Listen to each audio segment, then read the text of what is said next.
সাধক ভক্তের কথা বলে ভগবান বলছে তাদের কি গতি হয়। জানতি দেবব্রতা দেবান পিতৃন জানতি পিতৃব্রতা ভূতানি জানতি ভূতেজা জানতি মজ্জাজি নপি মা। যে যারা ভগবানকে আরাধনা করে তারা ভগবানকে প্রাপ্ত হয়।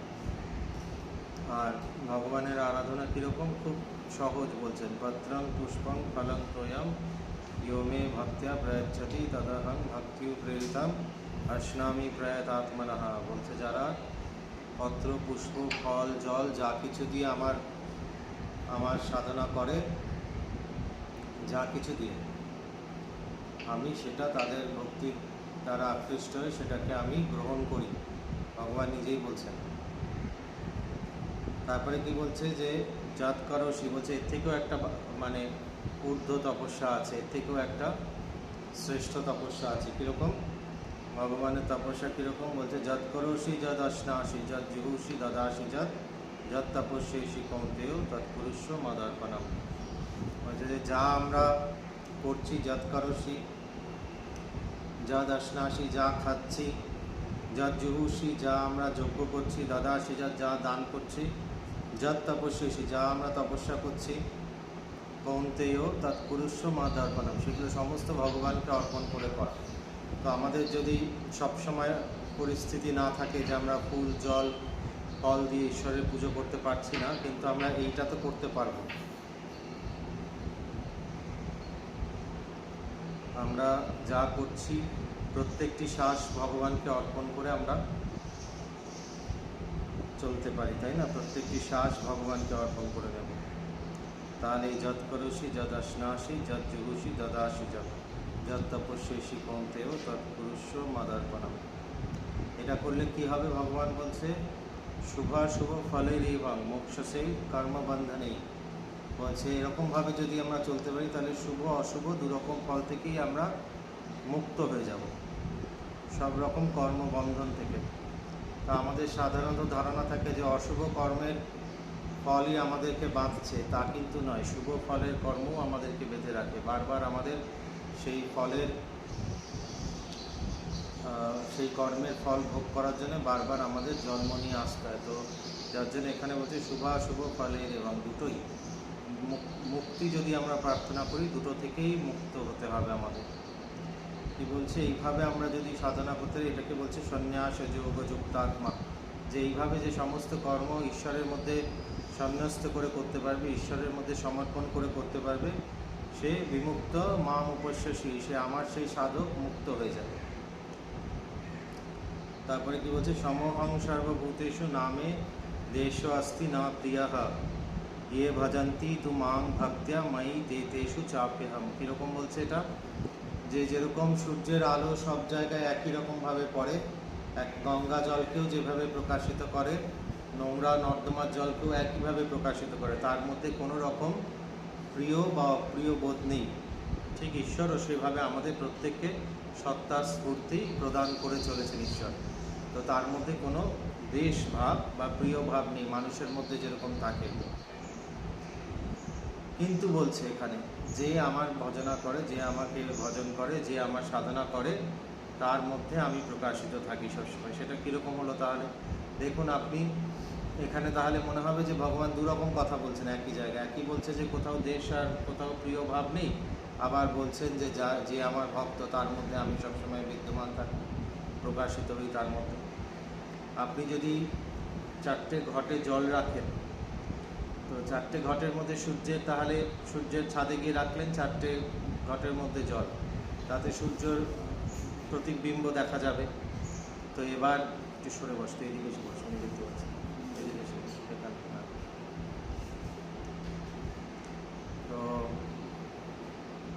প্রতিবিম্ব আমরা দেখতে পাচ্ছি। এবার যেই জলটা একদম পরিষ্কার তাতে প্রতিবিম্ব পরিষ্কারভাবে দেখা যাবে সূর্য, আর যেই জলটা নোংরা সেই জলটায় প্রতিবিম্ব দেখা যাবে না। সবসময় পিঠে ইয়ে লাগছে কেন? তো বয়স কত হয়েছে, 50 বছর না 60 বছর? পিঠে সবসময় একটা কুশন লাগছে। তো যেই জলটা যেরকম পরিষ্কার, তার মানে আমাদের অন্তঃকরণ যেরকম পরিষ্কার থাকবে, যারা আমরা সাধনার দ্বারা নিজের অন্তঃকরণকে পরিষ্কার করতে হবে, সেখানে ঈশ্বর প্রকাশিত হবে, প্রতিবিম্বিত হবে। হ্যাঁ, এটার মধ্যে ঈশ্বরের কোনো রাগ দেশ কিন্তু নেই। তাই আগের যেই লাইনটা বলেছে, দুটো লাইন কনফিউজিং মনে হয়, যে আজকাল যার জন্য নিজেরা গীতা পড়ে নিচ্ছি, নিজেরা ইউটিউবে শুনে নিচ্ছি, গুগলে শুনে নিচ্ছি, এর জন্য শাস্ত্রীয়ভাবে পড়লে এই জিনিসগুলো বোঝা যায়, শাস্ত্রের বিচার এইভাবে করা যায়। তাহলে কি হলো, নইলে কি গণ্ডগোলের মনে হবে। এইভাবেই যে ফরেনাররা যারা ইন্ডিয়ান সম্বন্ধে লিখে বলে যে কনফিউজিং, ঠিক নয়, হ্যাঁ, কারণ ওরা বোঝে না এই জিনিসগুলো। একদিকে ভগবান বলছে না আমি দেশও আসতি না প্রিয়া, যে আমার কারোর প্রতি কোনো দেশ নেই আর কেউ আমার প্রিয়ও না, কিন্তু আমার পরের লাইনে বলছে যে ভজন্তি তু মাং ভক্ত্যা, যে আমার ভক্ত আছে, হ্যাঁ, মাই তে এসে চাপাহাম, আমি তার মধ্যেই প্রকাশিত থাকি সবসময়। তখনই তো মনে হবে যে তাহলে তো তুমি ফেভারিটিজম করছো, তাই না? কিন্তু সেটা না। কিন্তু যেই আমরা যদি এটা এইভাবে বুঝতে হবে যে চারটে ঘড়াতে যদি আমরা জল রাখি, তো যেই জলটা সবচেয়ে স্বচ্ছ তাতে সূর্যের প্রতিবিম্বটা সব থেকে পরিষ্কার দেখা যাবে, আর যেই জলটা যত নোংরা, যত খোলা জল থাকবে সেটা দেখা যাবে না। তা আমরা নিজেদের অন্তঃকরণকে যত স্বচ্ছ করতে পারবো তত ঈশ্বর আমাদের ভেতরে প্রতিবিম্বিত হবে। ঈশ্বর সর্বত্র একইভাবে বিদ্যমান রয়েছে, কিন্তু যত আপনি আয়নাটা ধরে নিন, আয়নাগুলো চারটে আয়না রেখেছেন, একই সূর্য, কিন্তু যেই আয়নাটায় ধুলো জমে আছে সেটাই দেখা যাচ্ছে না, যেই আয়নাটা পরিষ্কার সেটাই দেখা যাচ্ছে, যেই আয়নাটা পরিষ্কার সেটা দেখা যাচ্ছে। তা আমাদের অন্তঃকরণও সেরকম স্বচ্ছ, ঠিক আছে? তো আজকে এখান থেকে 30 থেকে अपि चेत् सुदुराचारो भजते मामनन्यभाक् साधुरेव समन्तव्यः सम्यक् व्यवसितो दिशः। अपि चेत् सुदुराचारो भजते मामनन्यभाक् साधुरेव समन्तव्यः सम्यक् व्यवसितो दिशः। अर्थ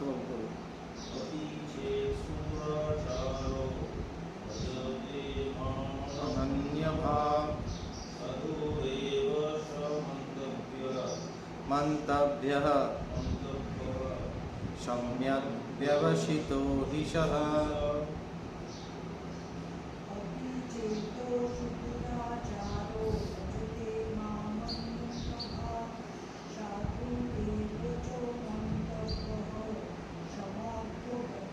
सम्यक् व्यवसितो दिशः।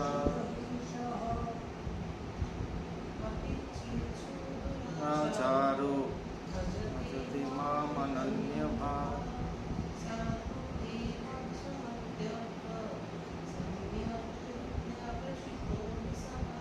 যেখানেই বিসর্গ থাকবে মন্তব্যঃ একটা অ উচ্চারণ হবে তার সাথে, হ্যাঁ।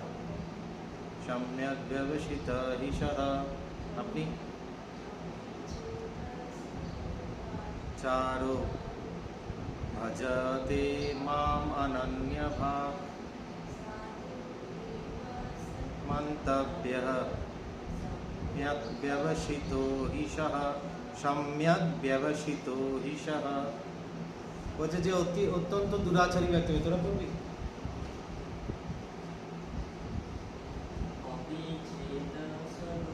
সুদুরাচারো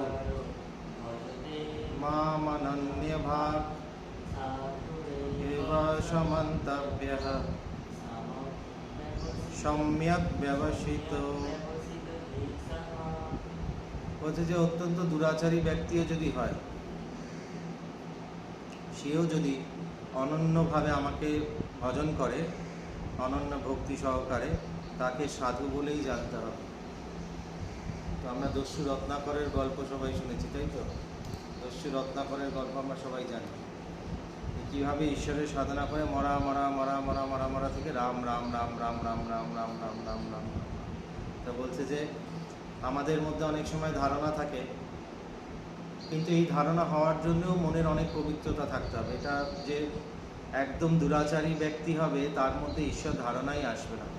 ঈশ্বরের কৃপা যদি তার উপরে থাকে, তার হয়তো পূর্ব কোনো না কোনো জন্মের হয়তো পুণ্য আছে, তো সেই পুণ্য যদি ফলপ্রদায়ী হয়ে যায়, তখন অত্যন্ত দুরাচারী ব্যক্তির মনেও ঈশ্বর ভক্তি জাগ্রত হতে পারে। কিন্তু সেই যদি দুরাচারী ব্যক্তি হয়েও যদি অনন্য ভক্তি নিয়ে ঈশ্বরকে সাধনা করে, লোক দেখানি ভক্তি না, কারণ আজকাল তো নানান রকম ভক্তি আছে। এই যে বড় বড় দুরাচারী নেতাকে তারা আবার মন্দির টন্দির বানিয়ে পুজো টুজো বড় বড় করছে, তাদের কথা বলেনি এখানে।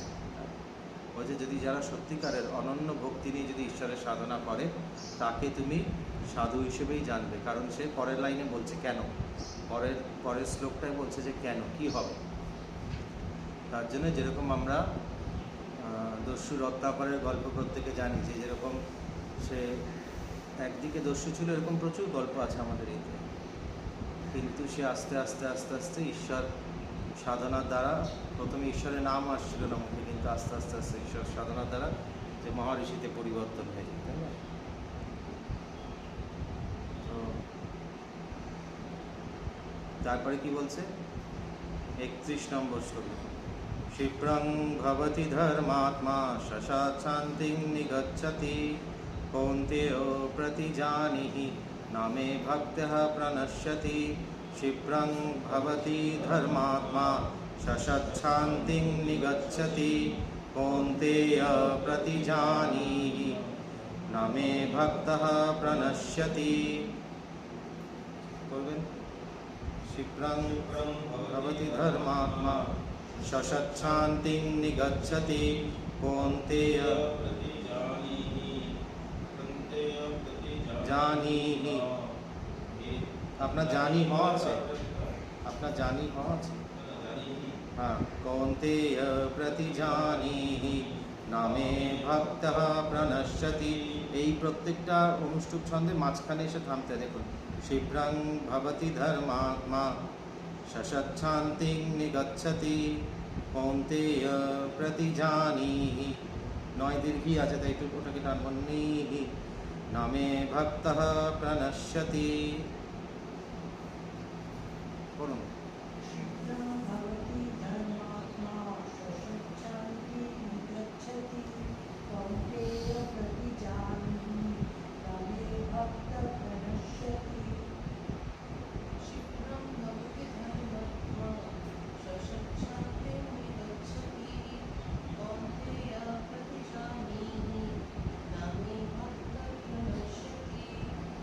নামে ভক্তঃ প্রণশ্যতি।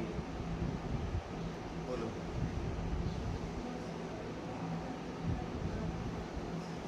शशात् शान्तिं निगच्छति कौन्तेय प्रति प्रणश्यति। छोड़ो, क्षिप्रं भवति धर्मात्मा शशात् शान्तिं निगच्छति कौन्तेय प्रतिजानीहि न मे भक्तः प्रणश्यति।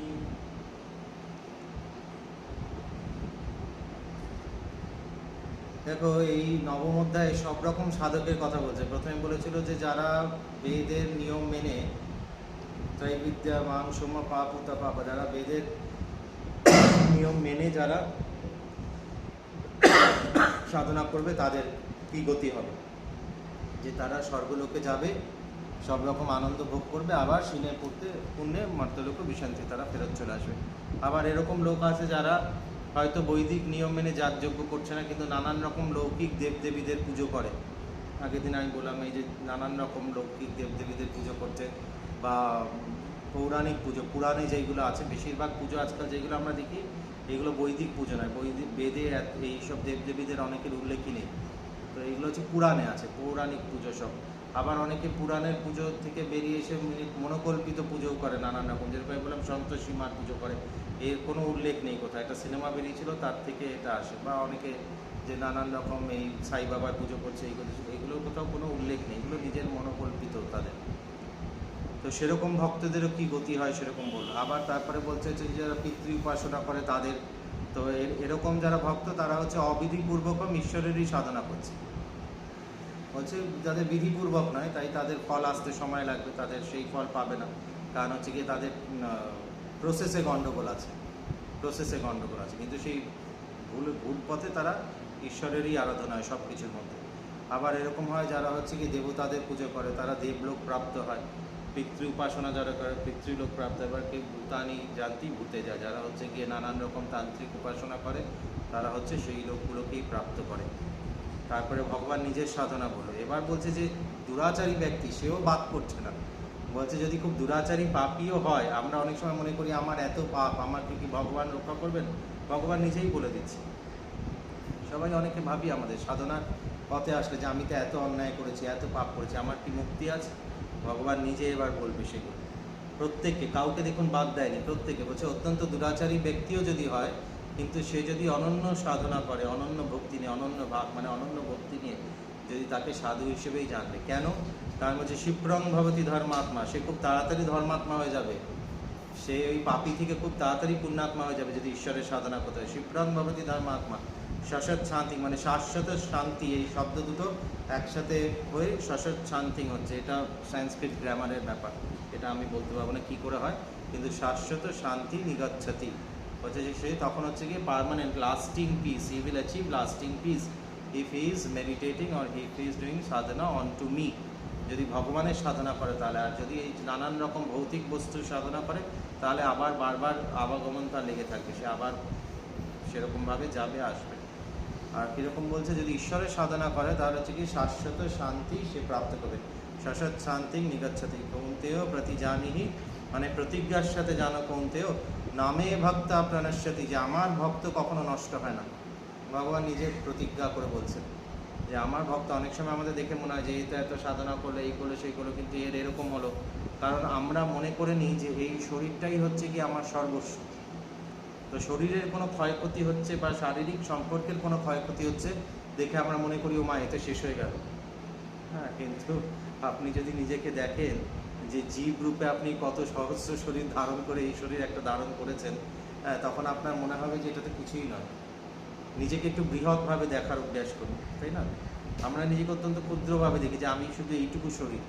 আপনি মনে করুন যে আমি সহস্র জন্মে এরকম কত কত কত শরীর ধারণ করে ছেড়ে দিয়ে চলে এসেছি, কত শরীর ধারণ করে সেখানে আমি কত কিছু সুখ দুঃখ অনুভব করে চলে এসেছি। এই শরীরে লয় ক্ষয় বৃদ্ধি প্রাপ্তি এইগুলো দিয়ে আমার কি এমন আসা গেল?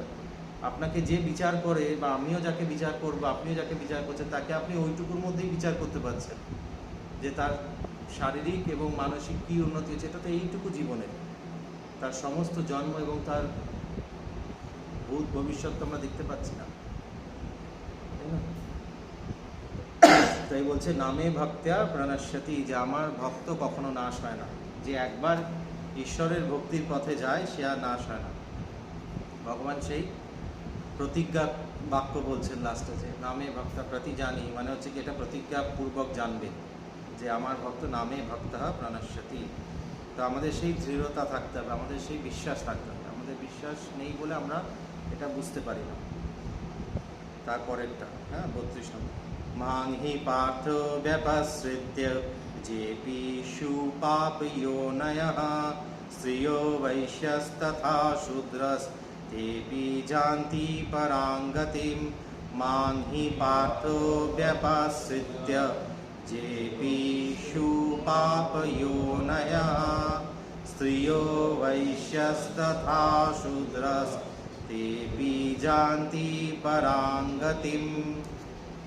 বলো, মাং হি পার্থ, হটা হবে অ, মানে যে পিষু, পিষু পাপয়োনয়ঃ শূদ্র তেপি শ্রিয়ো বৈশ্যস্তথা শূদ্রস্তেপি ইয়ান্তি পরাং গতিম। হ্যাঁ, তেপি উচ্চারণে আপনার সুবিধা হবে। ব্যপাশ্রিত্য, তাই জমা ये पिषु पाप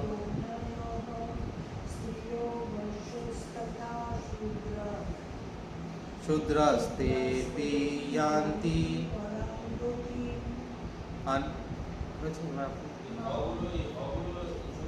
কোথায় অটা অ টানা অ উচ্চারণ হয়, যে পি, যে পি হগুলো যেখানে থাকবে সে জেহপি না, যে পি, যে মধ্যে যেই অটা আছে ওটাকেই লম্বা টানতে হবে, আলাদা করে অ আসবে না।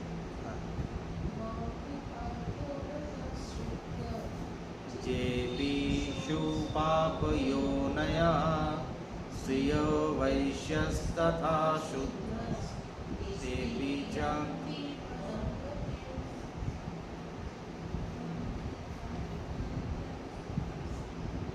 व्यपसृत्य योनयः वैश्यस्तथा शूद्र जानति परां गतिम्। मां हि पार्थ व्यपश्रित्य येषु पापयानः स्त्रियो वैश्यस्तथा शूद्रास्तेऽपि यान्ति परां गतिम्। ভগবান এর আগে কি হলো, খুব দুরাচারী ব্যক্তি হলেও সে যদি আমার পথে আসে সে ধীরে ধীরে ক্ষিপ্রাং ভবতি ধর্মাত্মা, সে তাড়াতাড়ি খুব ধর্মাত্মা হয়ে যায়, সে তাড়াতাড়ি। হ্যাঁ, তো এবং আমার ভক্ত কখনো নষ্ট হয় না, ভগবান নিজে বলছে। তাই বলছে মাম হি পার্থ ব্যাপাশ্রিত, যে আমাকে সম্পূর্ণভাবে, ব্যাপাশ্রিত মানে হচ্ছে সম্পূর্ণভাবে যে আশ্রয় করতে পারে, যে আমাকে আশ্রয় করতে পারে সম্পূর্ণভাবে, সে যেই হোক, কোনো পাপী জনীয় হয়। পাপ জনীয় বলতে কীরকম বোঝায়, যে চণ্ডাল বা যারা এই আমাদের যে ব্রাহ্মণ, ক্ষত্রিয়, বৈশ্য, শূদ্র, এই চারটের বাইরে যারা আছে, এই চারটে বর্ণের বাইরে যারা আছে, যেরকম হচ্ছে কি যারা ডেড বডি পোড়ায়, মরা পোড়ায়, যারা এরকম নর্দমা টর্দমা পরিষ্কার করে এরকম, তো এরা যারা আছে সেই পাপজনী। কারণ পাপজনী, এবার লোকেরা বলবে, তর্ক করবে আজকাল যে পাপজনী কেন। আচ্ছা আপনি বলুন, মানুষের এই যে আমাদের যেভাবে জন্ম হয় সেটাও আমাদের স্বভাব অনুসারে, আমরা যেই জন্মে যেরকম স্বভাব রাখতে পারি, হ্যাঁ, সেইভাবেই কিন্তু আমাদের পরবর্তী জন্ম নির্ধারিত হবে, পরবর্তী জন্ম নির্ধারিত হবে। এবার প্রত্যেকটি বর্ণের একটি কর্ম আছে, যদি সে বর্ণ এবং আশ্রম অনুসারে কর্ম করে তাহলে আস্তে আস্তে আস্তে তার পূর্বকর্ম নাশ হয়ে সে মুক্তির পথে এগিয়ে যায়। এটা আমি আগেও বলেছি যে কর্মযোগ বা সাধনা মানে খুব কঠিন কিছু নয়। আমরা নিজেদের বর্ণ এবং আশ্রমকে আশ্রয় করে যদি কাজ করতে পারি তাহলেই ধীরে ধীরে ধীরে ধীরে আমরা মুক্তির পথে এগোবো। কিন্তু বেশিরভাগ মানুষ আমরা করি না, তো করি না বলেই আমাদের নানান রকম, আমরা জীবনে চলার পথে নানান রকম পাপ আমাদের জুড়তে থাকে, যেটা আমরা বুঝিও না হয়তো। তো তখন সেই পাপগুলোকে ভোগ করার জন্য আমাদের সেরকম জন্ম হয়। তো এবার আপনি বলুন যে একটা চণ্ডালের যা কর্ম, সেটা কি খুব আনন্দের কর্ম? সকাল বিকেল ডেড বডি পোড়াতে হচ্ছে, হ্যাঁ, সেই শ্মশানের মধ্যে বসে থাকতে হচ্ছে, হ্যাঁ, সেটা তো খুব ইয়ে নয়। করোনার সময় সবার ছুটি হয়ে গেছিলো, ওদের ছুটি হয়নি, নানান রকম রোগী ভোগী এদের, তাহলে এটা তো পাপ জনির জন্য, এর জন্যই বলা হচ্ছে যে পাপ আর পুণ্যের, পাপ থেকে আমাদের কষ্ট আর পুণ্য থেকে আমাদের আনন্দ। তো যেই যেই জনিগুলোতে বেশি কষ্ট সেগুলো সব পাপ জনি, বুঝছেন না?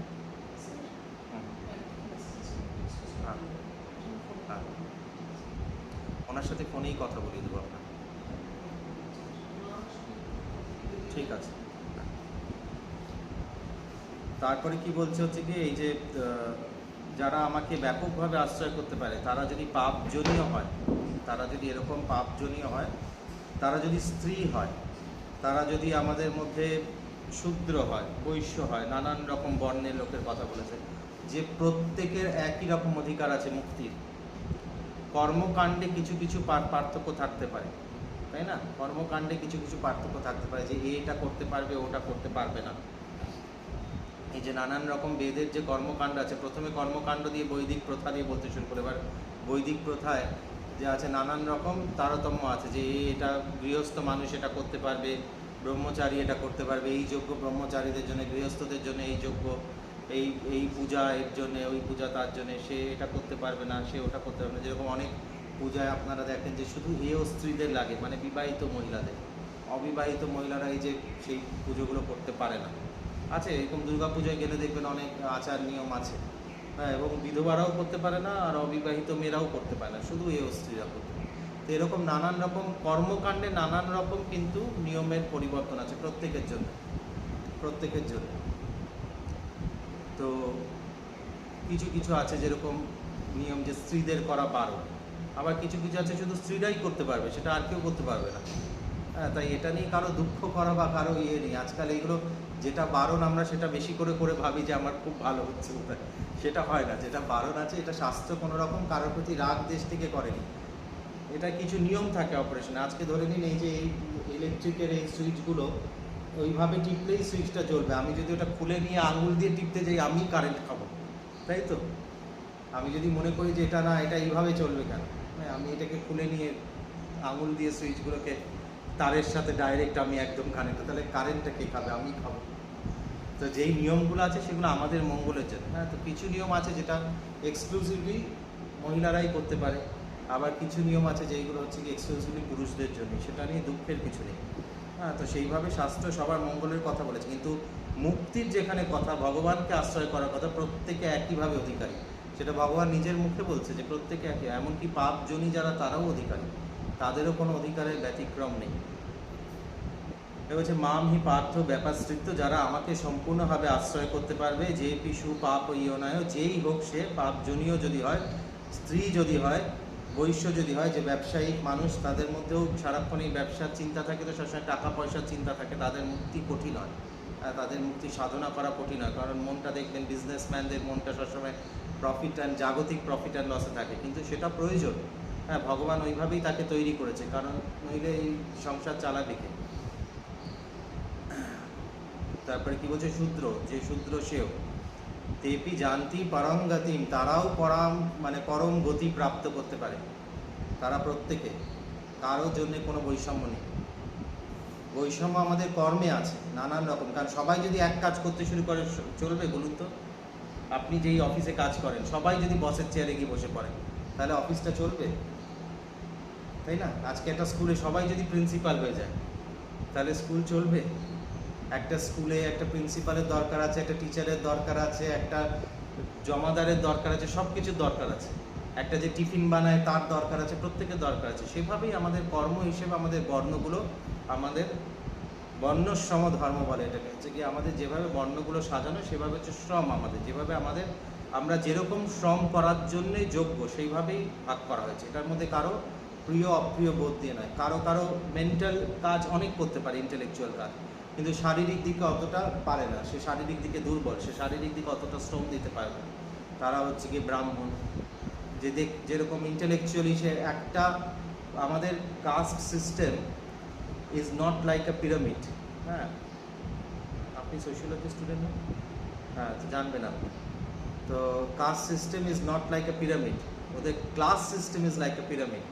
আমাদের কাস্ট সিস্টেমটা হচ্ছে কি এরকম, মানে ওপরটাও সরু, নিচটাও সরু, মাঝখানে কাজগুলো এসে কী বলে এটাকে, এরকম একটা ডিজাইন, কী বলে ওটাকে, একটা জানে ডিজাইনটা, হেক্সাগান না কি বলে, হেক্সাগান টাইপের ডিজাইন, ওপরটা সরু, মাঝের মিডল কাস্টগুলো সব থেকে বেশি, আর তলার কাস্টটা কম। এবার দেখুন কীরকম, একজন ব্রাহ্মণ মানে একজন টিচার ধরে নিন, যে ইন্টেলেকচুয়াল কাজ করছে, সে 100 জনকে পড়াতে পারে, একটা ক্লাসে 100 জন থাকলেও সে একা পড়িয়ে দিতে পারে। কিন্তু একজন ট্রেডার, একজন যদি ব্যবসায়িক হয়, সে কিন্তু একা পারবে না, তার লোক লাগবে, এই সবগুলো লাগবে, তাই না?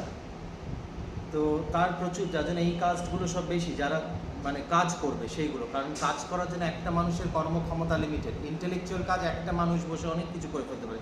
আজকের যুগে যেটা হয়েছে, ইন্টেলেকচুয়াল কাজ অনেক বেশি মানুষের, একজন বসে অনেক কিছু করে ফেলছে, আমেরিকা লন্ডন সব জায়গায় কাজ করছে। কিন্তু শারীরিক দিক থেকে যদি বলা হয় তুমি আমেরিকা লন্ডন ঘুরে সে একটা লোক পারবে, সেখানে আমার 100টা লোক লাগবে, তাই না? আর যেগুলো আমাদের লোয়ার কাস্টস আছে, যারা শূদ্র, তারা হচ্ছে গিয়ে তামসিক। তামসিক বলতে কীরকম, তামসিক বুদ্ধি যাদের থাকে, তাদের মধ্যে বোরডাম কম আসে, মানে একই কাজ রিপিটেটিভলি করতে পারে, যেরকম কাজে কোনো ইনোভেশন নেই। যেই সেই রকম কাজ করতে পারে, তাকে সেরকম সূত্রে রক্ষা দেওয়া হবে, কারণ এই কাজটা ইনোভেশন কম। এই কাজটা বেশিরভাগ লোক দেখবেন যারা একটু ইন্টেলেকচুয়ালি হাইটেন্ড হয়, তাদের যদি আপনি একই রকম কাজ করতে দেন যেটা ইনোভেশন কম, তারা বোর হয়ে যায় খুব তাড়াতাড়ি। এটা লক্ষ্য করে দেখেছেন যে একটা বোরডাম চলে আসে, বিরক্ত হয়ে যায়। তখন আজকাল তো এরকম অনেক আছে, চাকরি টাকরি ছেড়ে দিলে হঠাৎ করে, কারণ বোর হয়ে যাচ্ছে, কি কোনো কিছু না বোর হয়ে যাচ্ছে, আমার সেরকম ইন্টেলেকচুয়াল কোয়েস্টকে অ্যাড্রেস করছে না।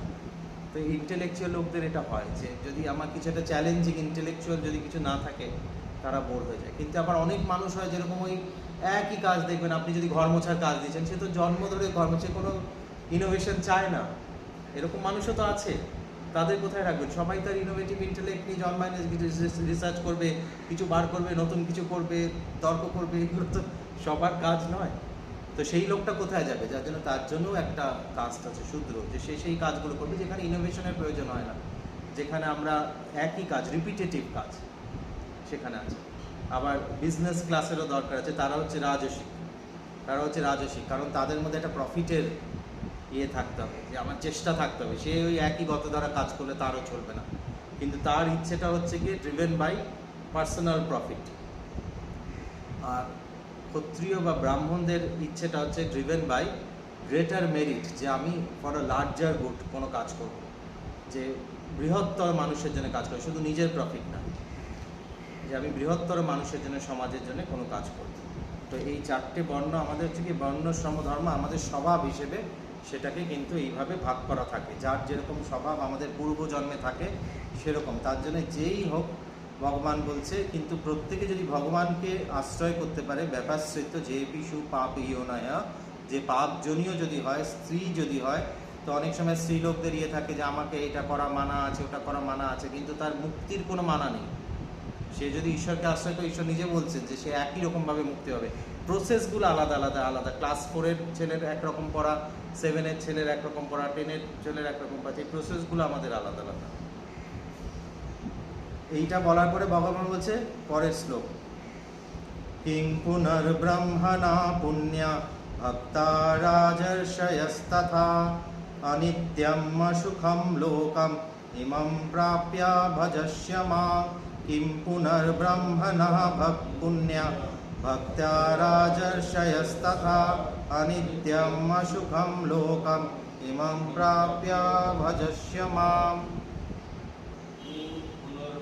ব্রহ্মণা পুণ্য ভক্ত শয়স্তথা অসুখম লোকম, অনিত্যম অসুখম লোক মিমম প্রাপ্যও বলতে পারেন, বা লোকম ইমাম প্রাপ্যও বলতে পারেন। অনিত্যম অসুখম লোক প্রাপ্য ভজস্য মাম। কিং পুনর্ব্রহ্মণা পুণ্য, পুণ্য বলে থামতে হবে একটু, কিং পুনর্ব্রহ্মণা পুণ্য রাজর্ষয়স্তথা অনিত্যম শুভম লোকম ইমং প্রাপ্য ভজস্য মাম।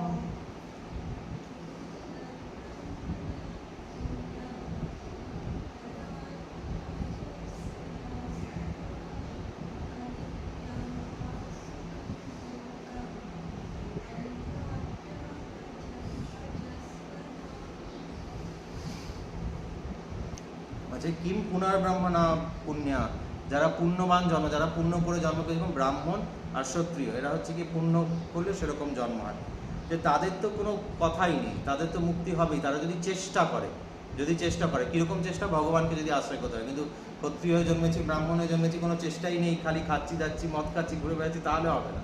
ভগবান তার আগের কন্ডিশনগুলো মাথায় রাখতে হবে, শুধু একটা শ্লোককে তুলে উল্লেখ করে দিলে হবে না। তার আগে বলেছে যৎ করো যদশ্নাসী, এরকম যদি হয় তাহলে তো এদের মুক্তির পথ ঠিক করাই আছে। তারপরে কি বলছে, অনিত্যম অসুখম লোকম ইমাম প্রাপ্য ভজস্য মাম। সবাইকে বলে দিচ্ছে এটা প্রত্যেকের জন্য লাস্টে, যে কীরকম হচ্ছে গিয়ে এই লোক কীরকম, এই পৃথিবী কীরকম, আবার রিপিট করে বলছে যে ভগবানকে কেন ভজন করতে হবে। বলছে অনিত্যের, পৃথিবী কীরকম হচ্ছে কি অনিত্য, ভূলোক কীরকম আমাদের অনিত্য, সবসময় সব কিছু অনিত্য, পার্মানেন্ট নয়। আপনি যেটাকে আজকে মনে করছেন পার্মানেন্ট, সেটা থাকবে না। এই চাকরি সারা জীবন থাকবে, হ্যাঁ, কিছুই সারা জীবন থাকবে না মানুষের। হ্যাঁ, মানুষের শৈশব সারা জীবন থাকছে না, শৈশব থেকে যৌবন চলে আসে, যৌবনে মানুষ এত মোহিত হয়ে যায়, যৌবন সারা জীবন থাকে না, তাই তো, বার্ধক্য এসে যায়। তো কোনো কিছুই হচ্ছে কি অনিত্য। এই পৃথিবী লোকের বৈশিষ্ট্য হচ্ছে কি অনিত্য। সব মনে হয় আপনার হাত থেকে সরে যাচ্ছে, সব কিছু আস্তে আস্তে সরে যাচ্ছে। দেখুন, সব কিছু আমাদের সঙ্গে যারা আছে, বন্ধু বান্ধব, সব একসময় চলে যাবে, সব চলে যাবে। এই দেহটা দেখুন কত পরিবর্তন হয়ে যায়, দেহটাও চলে যাবে এক সময়। তাই হচ্ছে অনিত্য। আর কীরকম হচ্ছে অসুখম, হচ্ছে এখানে সুখ পাওয়া যায় না, এই তো মহা মুশকিল। ভগবান বলছে সুখ পাওয়া যায় না, ভগবান একবারও বলেনি শান্তি পাওয়া যায় না। সমস্ত চেষ্টা আমরা সুখের জন্য করছি, যদি চেষ্টা একটু করি শান্তির জন্য, শান্তি পাওয়া যায়। আগেই বলেছে শশচ্ছন্তি নিগচ্ছতি, শাশ্বত শান্তি পাওয়া যায়। আমরা চেষ্টা তো শান্তির জন্য করি না, চেষ্টা আমরা সুখের জন্য করি। সকাল থেকে রাত অবধি আমরা পয়সা রোজগার করবো, এইখানে যাবো, এই খাবো, ভালো ভালো, কিসের জন্য? সুখের জন্য। সেগুলো কোনোটা শান্তি দেয় না। একটু বসে ধ্যান করুন, একটু বসে আত্মচিন্তন করুন, একটু সৎসঙ্গ করুন, দেখবেন শান্তি তক্ষুনি প্রাপ্ত হয়ে যায়। তাই ইহলোকে সুখ প্রাপ্তি হয় না। সুখের জন্য যত চেষ্টা করবেন দেখবেন সবসময় মনে হয় যে সুখ হয়নি। সুখ একটা এমন জিনিস, মনে হয় যে এটাই সুখ হলো না। এই মনে হচ্ছে যে এই এখন কি গাড়ি, দামি একটা গাড়ি কিনবো, অডি দামি গাড়ি, আর কিনবো, মনে হবে সুখ হবে সুখ হবে, কিছুক্ষণ সুখ, আবার সেই গাড়িটা নতুন গাড়ি বেরিয়ে যাবে কিছু, তো তখন সেটাই সুখ হবে না। পাশের বন্ধু যদি কিনে নেয় আরও দামি গাড়ি, তখন আর সেটাই সুখ হচ্ছে না। তো সুখ হচ্ছে এখানে একটা ছায়ার মতো, যেটাকে আমরা ধরার জন্য চেষ্টা করছি, সেই সুখ প্রাপ্তি হয় না। তো ভগবান নিজে বলছে অসুখম লোকম, এই লোকে সুখ। যাকে দেখুন বিয়ে করব পরে প্রথমে খুব সুখ সুখ সুখ, তার কিছুদিন পর থেকেই ঝগড়াঝাটি। তো সুখ হচ্ছে কি একটা ছায়ার মতো।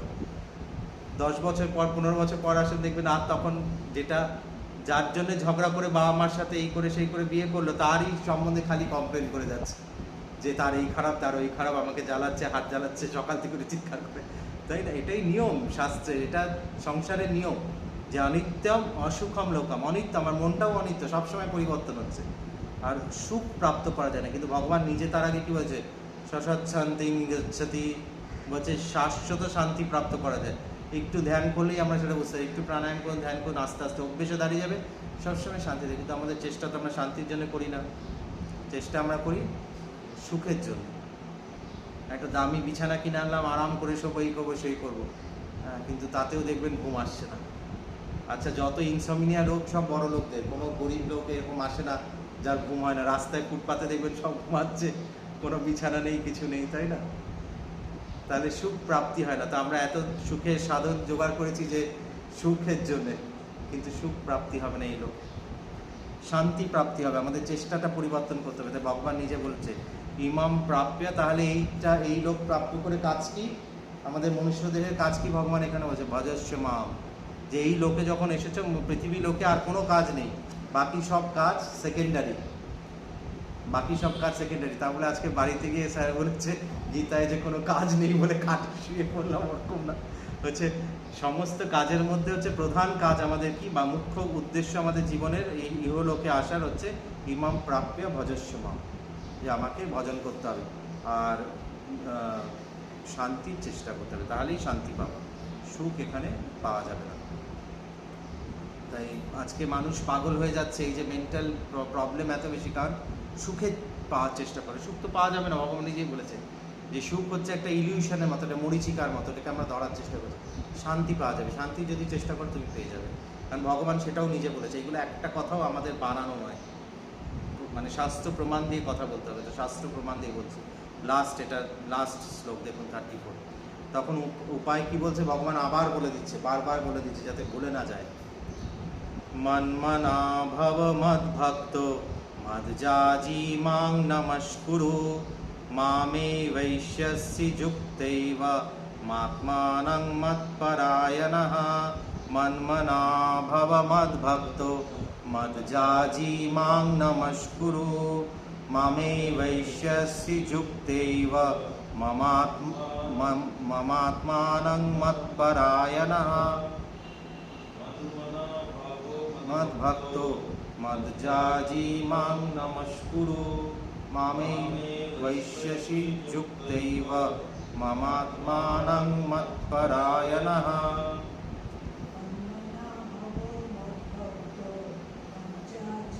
মাং নমস্কুরু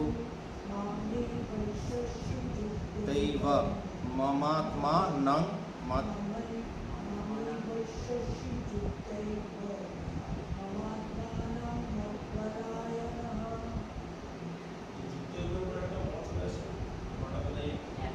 যুক্তৈব।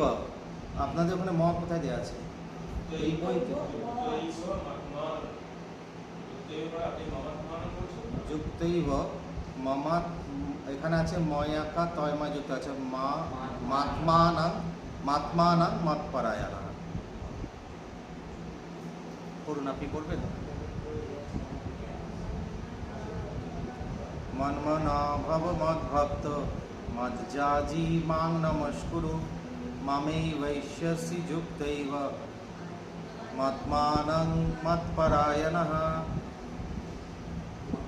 मन्मना भव मद्भक्तो मद्याजी मां नमस्कुरु मामेवैष्यासि युक्तैव मत्मानं मत्परायणः। বলছে তাহলে কি করতে হবে, লাস্টে আরেকবার রিপিট করে দিয়েছে যা প্রথম থেকে সবসময় বলে আসলো, বারবার এটা বলেছে যে মন মনা মানে হচ্ছে কি আমাকে সবসময় মনের মধ্যে রাখা, আমার যার মন আমার প্রতি লেগে গেছে। মন মনা ভাব মদ ভক্ত, আমার ভক্ত মদ যাজি, আমাকে সাধনা করো, আমাকে যজ্ঞের দ্বারা আমাকে যাজনা করো। মাং নমস্কুরু, আমাকে নমস্কার করো। মামেই বৈশ্যসী, আমার মধ্যে সব কিছু তুমি অর্পণ করো। যুক্তেই বা, আমার সাথে যুক্ত হও। আর মত পরায়ণ হও মানে আমার প্রতি তুমি সবসময় সারেন্ডার করে থাকো। এই পথে যদি আমরা চলতে পারি তাহলে হচ্ছে ভগবান যেটা বললো সেটা হবে। যে মুক্তির কথা ভগবান বললো সেই মুক্তি আমাদের প্রাপ্তি হবে এবং সেই শান্তি আমাদের প্রাপ্তি হবে। বোঝা গেল? তাহলে এটা শেষ। ওম তৎসদিতি শ্রীমদ্ভগবদ গীতাসু উপনিষৎসু ব্রহ্মবিদ্যায়াং যোগশাস্ত্রে শ্রীকৃষ্ণার্জুন সংবাদে রাজবিদ্যা রাজগুহ্য যোগ নাম নবমোধ্যায়ঃ। নেক্সট দিন এটা পুরোটা একসাথে রিডিং করবো। আমাদের স্বামীজি যখন পড়াতেন তখন যেটা শেষ হয়ে যায় চ্যাপ্টার পুরোটা একসাথে রিডিং করতে হয়, তারপরে 10 নম্বর চ্যাপ্টার শুরু করবো। তাহলে পুরো প্রসেসটা সাধনার কীরকম কিছুটা স্পষ্ট তো হলো, যে আমরা যে সাধনা করছি, আমরা যে কী করছি, কী হয় কী না হয়, সব নানান রকম প্রশ্ন থাকে মানুষের মনে। তো কী গতি হবে? ভগবানের পথে আসলে ভগবান বলছে কখনো সে নষ্ট হবে না, সে সবসময় তাকে ভগবান রক্ষা করবে। আর প্রত্যেকের মুক্তির অধিকার একই রকম আছে, কর্মের অধিকার আলাদা আলাদা। কর্মের অধিকার আলাদা, যেরকম আপনার অফিসে প্রত্যেকের আলাদা আলাদা অফিস, প্রত্যেকের কাজ আছে কিন্তু স্যালারি সবাই পায়, তাই না? তাই মুক্তির অধিকার সবার আছে কিন্তু কর্মের অধিকারগুলো আলাদা আলাদা। এখন যদি স্কুলের টিচার ঢুকে যদি প্রিন্সিপালের ঘরে বসে সে যদি ছড়ি ঘোরাতে থাকে তাহলে তো হবে না, প্রত্যেকের আলাদা আলাদা জায়গা আছে। তাই সেটা নিয়ে আমাদের কোনো রাগ দেশ ভগবান পালন করে, যার যেরকম স্বভাব সেই হিসেবে সে বর্ণ প্রাপ্তি করে, কিন্তু সেই স্বভাবও আমাদের পরিবর্তন করা যায়, তাই না? স্বভাবও পরিবর্তন করা যায়। কীভাবে পরিবর্তন করতে হবে সেটাই আমাদের এখানে বলতে হবে। মন মনা ভব মদ ভক্ত মদ যাজি মাং নমস্কুর, এইগুলো করতে করতে করতে করতে আমাদের ভেতরে যা যা আছে সব পরিবর্তন হতে থাকবে। আর কীরকম এই লোকটা অনিত্যম অসুখম লোকম, এটা সবসময় মনে রাখার কথা। অনিত্যম অসুখম লোকম, যে এখানে সব কিছু অনিত্য, চেঞ্জ হয়ে যাবে, একরকম থাকবে না। অসুখম লোকম, সুখ প্রাপ্তি হবে না। ইমাম প্রাপ্য, প্রধান কাজকে এই লোক প্রাপ্ত হলে পৃথিবী লোকে আসলে ভজস্ব মাম, ভগবান নিজে বলছে তাকে ভজন করতে হবে, বাকি কোনোটা প্রধান কর্তব্য নয়। মুখ্য উদ্দেশ্য মনুষ্য দেহের হচ্ছে এটা। তাই যখন আমরা বলি এগুলো লোকেরা ভাবে বোধ হয় স্যার পাগল, নিজে থেকে বানিয়ে বানিয়ে এসব বলছে, কী করছে, বাইরে গিয়ে খাবো দাবো ঘুরবো, এটাই তো মুখ্য উদ্দেশ্য। আমি বলছি না, শাস্ত্র বলছে ওটা মুখ্য উদ্দেশ্য, তোমার মনে হতে পারে, কিন্তু শাস্ত্র যেটা বলছে আমি সেটাই বলছি। নিজে থেকে বানিয়ে বানিয়ে কোনো কথা বললে হবে না, শাস্ত্র যেটা শাস্ত্র প্রমাণ দিতে হবে। ভগবান নিজেই বলেছে যে ইমাম প্রাপ্য ভজস্ব মাম। তো আজকে এই যে এত মেন্টাল ডিজিজ, এত ডিপ্রেশন অ্যাংজাইটি তো মানে ঘরে ঘরে, মানে আমরা যা দেখি আমাদের কাছে আসে, আপনার চিন্তা করতে হবে না। ডিপ্রেশন অ্যাংজাইটি কারণ মানুষ হচ্ছে কি সুখের সন্ধান করছে। আর এই কনসেপ্টটা এসেছে আমাদের ওয়েস্টার্ন কালচার থেকে, কনসেপ্ট এসেছে আমাদের ওয়েস্টার্ন কালচার থেকে।